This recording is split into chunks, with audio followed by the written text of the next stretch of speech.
Hi guys, എല്ലാവർക്കും ഇൻസെപ്പറേറ്റ് online ക്ലാസ്സുകളിലേക്ക് സ്വാഗതം.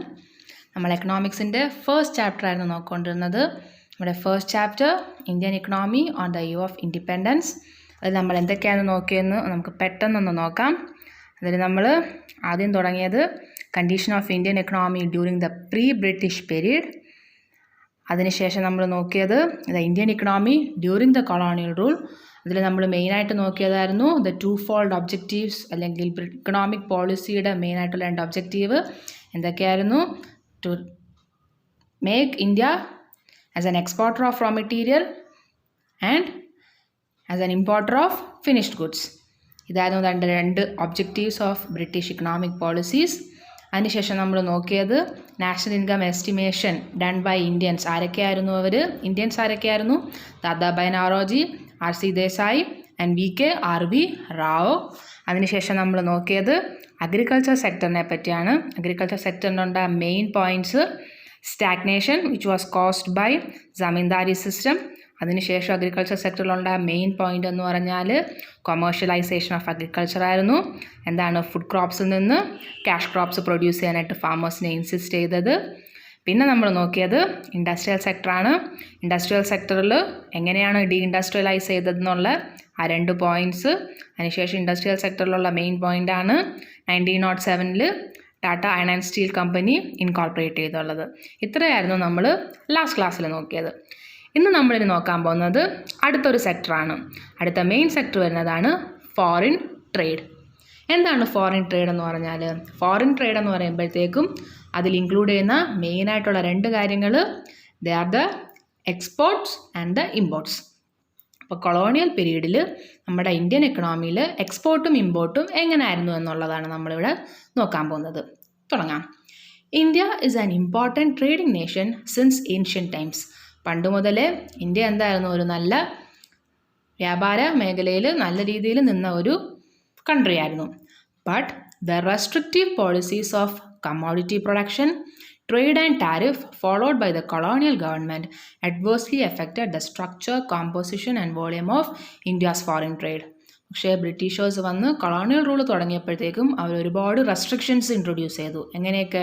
Commodity production. നമുക്ക് എല്ലാ പ്രൊഡക്ട്സും പ്രൊഡ്യൂസ് ചെയ്യാമായിരുന്നോ? ഇല്ല. അവർ ഉദ്ദേശിച്ച ക്യാഷ് ക്രോപ്സ് ആയിരുന്നു ഇവിടെ മെയിനായിട്ട് പ്രൊഡ്യൂസ് ചെയ്തത്. അതുകൊണ്ട് തന്നെ നമ്മൾ പ്രൊഡ്യൂസ് ചെയ്യുന്ന കമ്മോഡിറ്റിയിൽ കുറേ റെസ്ട്രിക്ഷൻസ് വന്നു. അതൊരു കാരണമായി.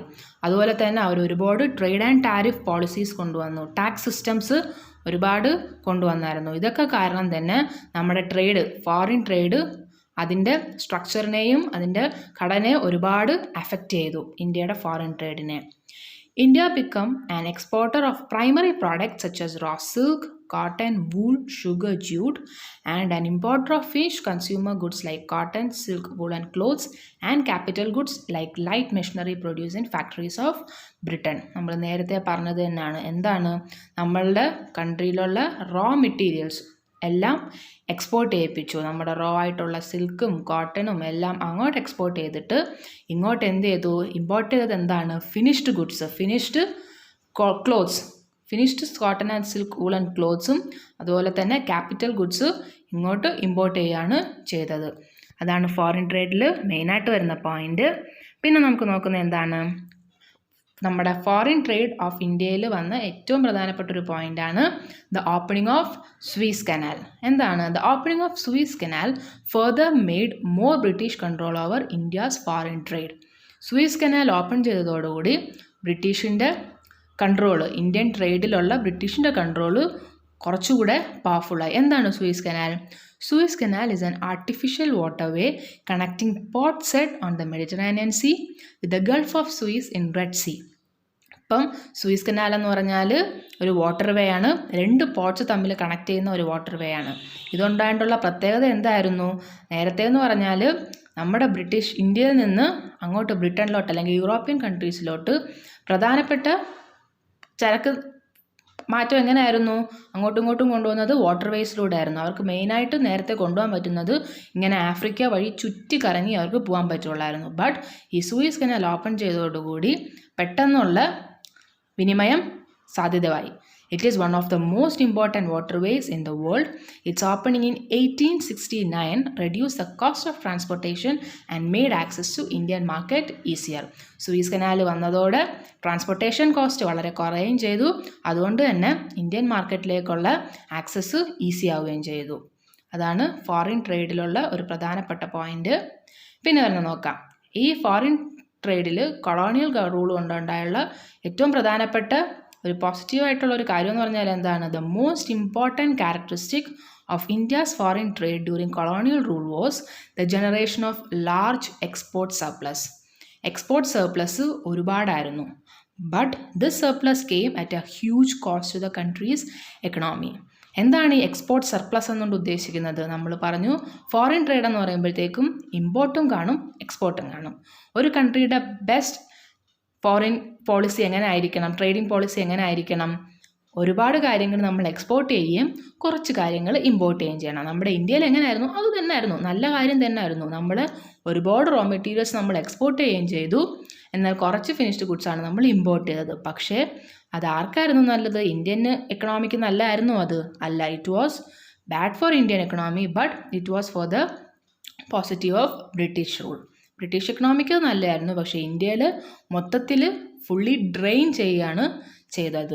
അപ്പം ഈ ഒരു ലാർജ് എക്സ്പോർട്ട് സർപ്ലസ് കൊണ്ട് നമുക്ക് ഗുണമല്ല ഉണ്ടായത്, മറിച്ച് എന്താണ്? ദോഷമായിരുന്നു. It came at a huge cost to the country's economy. അപ്പം ഇത്രയാണ് ഫോറിൻ ട്രേഡ് എന്ന പോയിന്റിൽ നമുക്ക് ഇന്ത്യൻ എക്കണോമിയുടെ പഠിക്കാനുള്ളത്. ഇനി നമുക്ക് അടുത്തതിലേക്ക് പോകാം. അടുത്തത് വരുന്നത് ഒക്കുപേഷണൽ സ്ട്രക്ചർ. എന്താണ് occupational structure? The occupational structure means distribution of working persons across different industries and sectors. ആൾക്കാർ പല പല സെക്ടേഴ്സിൽ അല്ലെങ്കിൽ പല പല ഇൻഡസ്ട്രീസിൽ വർക്ക് ചെയ്യുന്നത്, അതിനെയാണ് നമ്മൾ ഒക്കുപേഷണൽ സ്ട്രക്ചർ എന്ന് വിളിക്കുന്നത്. നമുക്ക് ഏതൊക്കെ സെക്ടേഴ്സ് ഉണ്ടോ ഒരു എക്കണോമിയിൽ? നമ്മുടെ എക്കണോമിയിൽ സെക്ടേഴ്സിനെ 3 ആയിട്ടാണ് തിരിച്ചിട്ടുള്ളത്. The primary sector, secondary sector and tertiary sector. Primary സെക്ടറിൽ വരുന്നത് അഗ്രികൾച്ചർ, സെക്കൻഡറി സെക്ടറിൽ വരുന്നത് മാനുഫാക്ചറിങ് ആൻഡ് ദ ടെറിഷറി സെക്ടറിൽ വരുന്നത് സർവീസസ്. ഇത് നിങ്ങളൊന്ന് ഓർത്ത് വെച്ചേക്കണം. അപ്പം ഈ സെക്ടേഴ്സിൽ എങ്ങനെയാണ് ആൾക്കാർ ജോലി ചെയ്തിരുന്നത് അണ്ടർ കൊളോണിയൽ റൂൾ, അതാണ് നമ്മളിപ്പം നോക്കാൻ പോകുന്നത്. എങ്ങനെയാണ്? The agriculture sector accounted for the largest share of work force.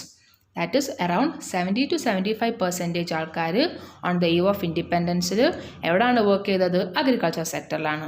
The manufacturing and service sector accounted for only 10 and 15 to 20%.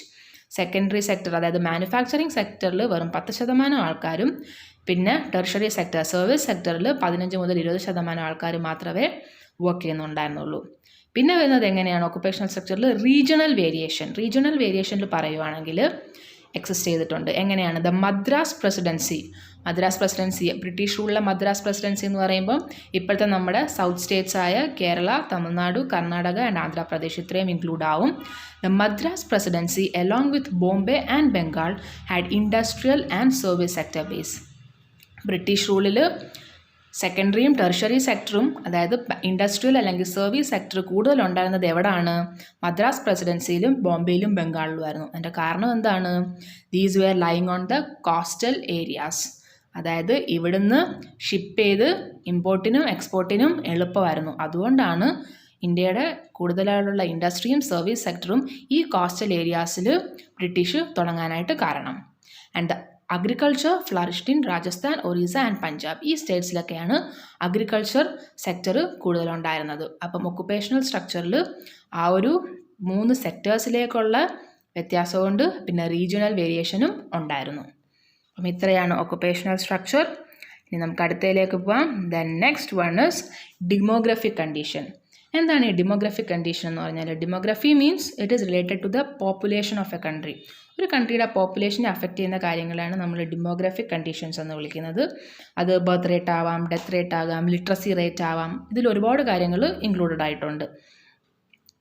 ഇനിയെന്ന് പറയുമ്പോഴത്തേക്കും the various details about the population of British India were first collected through the census in 1881. നമ്മുടെ കൺട്രിയിൽ, ഇന്ത്യയിൽ census എന്ന് പറഞ്ഞൊരു സാധനം, ഒരു കാര്യം കൊണ്ടുവന്നത് ബ്രിട്ടീഷേഴ്സാണ്. എന്താണ് സെൻസസ് എന്ന് പറഞ്ഞാൽ? 10 വർഷത്തിലൊരിക്കൽ, 10 വർഷമാണ്, ഡെക്കഡൽ സെൻസസ് ആണ് ഇന്ത്യയിൽ ബ്രിട്ടീഷേഴ്സ് കൊണ്ടുവന്നത്. The first census was done in 1881. നിങ്ങൾ ഓർത്ത് വച്ചേക്കണം, ഈ വർഷം 1881 ഇന്ത്യയിൽ ആദ്യമായിട്ട് സെൻസസ് എടുക്കുന്നത്. അപ്പം ഇന്ത്യൻ പോപ്പുലേഷനെ പറ്റി ബ്രിട്ടീഷേഴ്സ് ചിന്തിച്ചത് 1881 അന്നാണ് ആദ്യത്തെ സെൻസസ് എടുത്തത്. Next point, before 1921, India was in the first stage of demographic transition. The second stage of transition began after 1921.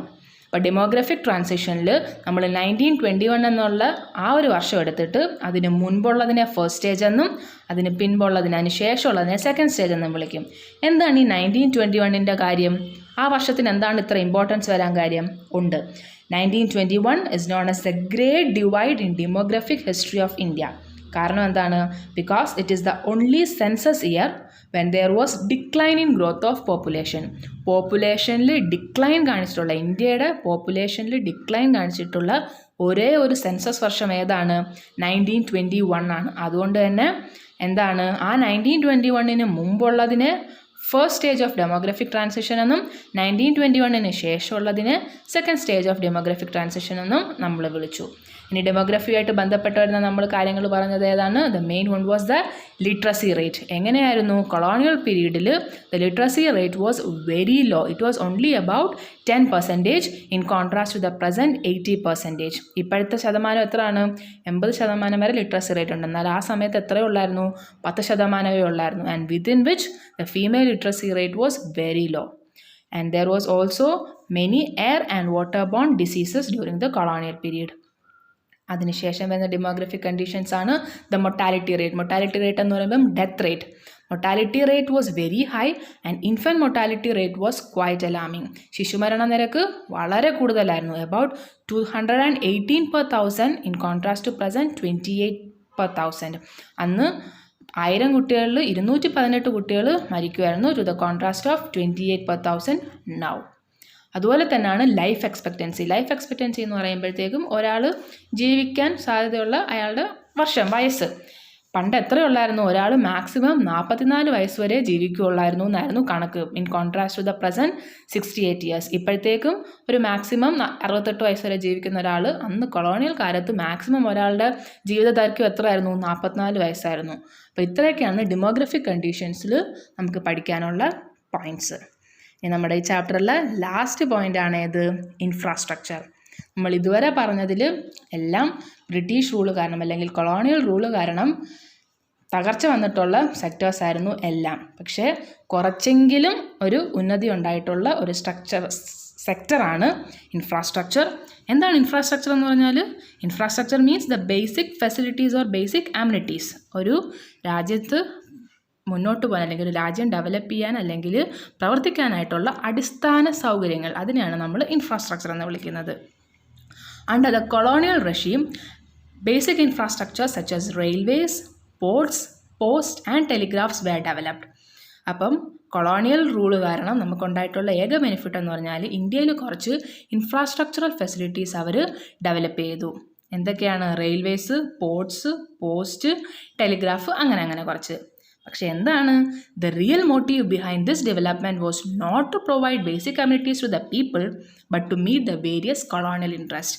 ഇതൊക്കെ ചുമ്മാ അവർ ഭരിച്ചുകൊണ്ട് ഇന്ത്യയിലെ ആൾക്കാർക്ക് നന്നായിരിക്കട്ടെ എന്ന് പറഞ്ഞാൽ അവർ കൊണ്ടുവന്നതാണോ? അല്ല. പകരം അവർ അവരുടെ ഇൻട്രസ്റ്റുകൾ, അവരുടെ താല്പര്യങ്ങൾ നേടാൻ വേണ്ടിയിട്ട് ഇൻട്രൊഡ്യൂസ് ചെയ്തതാണ്. ഫോർ എക്സാമ്പിൾ റെയിൽവേസ് എന്തിനാണ് അവർ കൊണ്ടുവന്നത്?